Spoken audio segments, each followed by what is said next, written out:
Hi everyone, welcome to my channel. I'm Filmmaker Amal and I'm on a journey to becoming one of the greatest filmmakers of all time.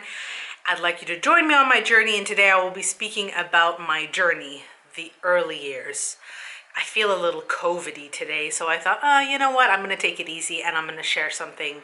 And I'd like to speak to you about the value of perseverance. So whenever we talk about the film industry, the number one thing people say is it's sort of to persevere. Don't quit, keep going, never give up, etc., etc. And so many people do. What I've discovered through research and through sort of, knowing other people and seeing where their careers have been, it takes you about 10 years from the moment you start, I think, in the film industry to the moment that you actually get somewhere. It is 2012 is when I joined the film industry. So 2022 is sort of my 10-year marker, and since then, I mean, I've been signed, I made a couple of films, so far so good. But to actually make it big, or to have something that's notable worldwide, which is what my eventual goal is, that I think that you have to be patient and patiently persevere. As a kid, I used to go to the cinema every week, maybe since the age of 5. And the frustrating thing was that I was completely obsessed with filmmaking, acting, the film industry, and I just used to get so happy and excited, except that where I lived at the time, and this I think will resonate with a lot of people who don't live in the US or the UK. The US and the UK, there's so much going on. When you watch, I used to watch Blue Peter when I was a kid on BBC, I want to say. I can't even remember. But I used to watch Blue Peter, and they used to be like, if you want to win this competition, dial in, blah, blah, blah, and give your name. And I used to try and dial in, and it would never work. And I'm like, why doesn't it work? Why doesn't it work? And then I realized, well, I don't live in the UK, or Northern Ireland, so I guess I'm excluded from this whole thing that was happening. And that was the same for the States. Anything that was happening in the States, sweepstakes, competitions, anything that you would want to be involved in that would get you closer to the film industry, whether it was winning a premiere ticket, or attending a premiere, or seeing what it's like Universal Studios, or being on set, things like that. I never had that, and that wasn't part of my world, and that used to disappoint me so much. I used to live in Turkey, and one day I was at a restaurant, and I kind of heard this voice, and I turned around, and I'm 100% sure it was Ewan McGregor. And I freaked out, and I told all my friends, and we literally spent days going from hotel to hotel, calling people, just trying to be like, is Ewan there? And they were like, no, I'm sorry, we don't have anyone by that name. We're like, it's definitely using up a code name, and trying to, guess names and trying to get access, because for me, at least, I just wanted the chance to be, it wasn't like, oh my God, you're so hot, I want to take a picture. It was nothing like that. It was sort of, I want to know someone in the industry. This is so cool. I can't believe you're here. This is you. This is real. It used to never ever happen, So people who live in different places around the world, I mean, Egypt, is like the Hollywood of Arabia. India, has its own kind of Bollywood film industry. But for people who live in many of the other countries, that stuff doesn't happen.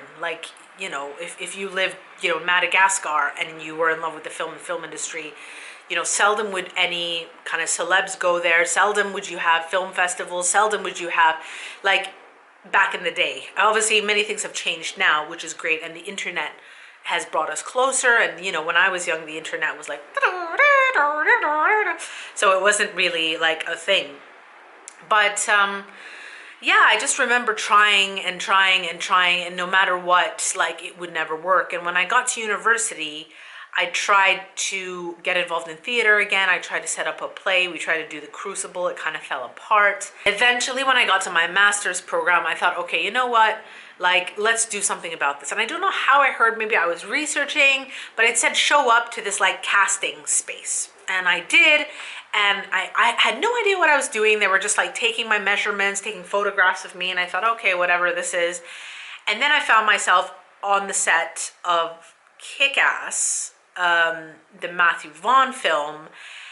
I was an extra. I ended up having this one-to-one conversation with Omari Hardwick, the actor, and I was like, wow, this is my first time on set, and my first time, like, you know, and I just kept asking everybody everything. I was like, what do you do? Like, you know, the camera person, the ADs, like, what is this? I'm sure it was really annoying, but like for days just asking people, what are you doing? How does this work? Like observing, like, you know, it was such a treat for me. It was like I'd waited my whole life to be there. I persevered in the film industry.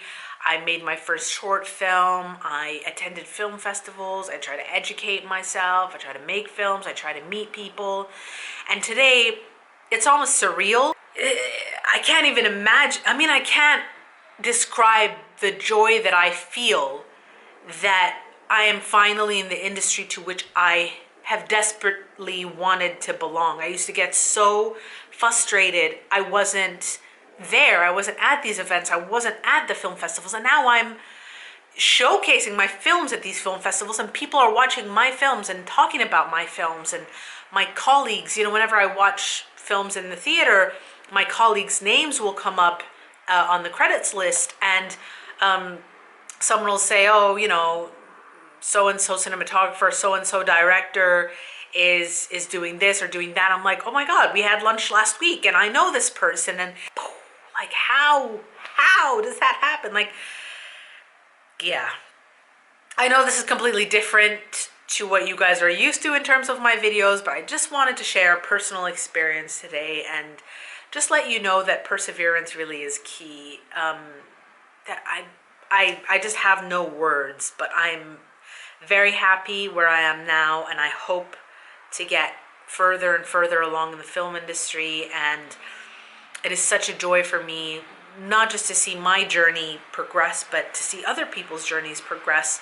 I've known some actors when they first started, and now they're, you know, nominated for kind of Oscars and BAFTAs and Golden Globes. And here's something I did notice as well, and this is a little side note for actors and actresses who are in the industry. I know a lot of people who have had chances to do stuff, but don't. And I understand that completely, because there's a lot of ego involved in the film industry. So, you know, if I am now directing, you know, I hope to direct a huge feature film, and then somebody says to me, do you want to come and shoot a charity film for free? And I'm like, well, I kind of done that so many times, and I'm a little over it now, and I do want to be paid, you know, and this is kind of like not really what I'm about. Everyone's got their own idea about that, but I've seen so many people who step up to the plate, who take opportunities, eventually progress. And yeah, I just have no words, but yeah. I hope you guys enjoyed this video today. Stay tuned for the next one. In the comment section, I want you to leave me a couple of things that you would like to know a little bit more about, and maybe I can talk about it. Thanks, till next time, bye.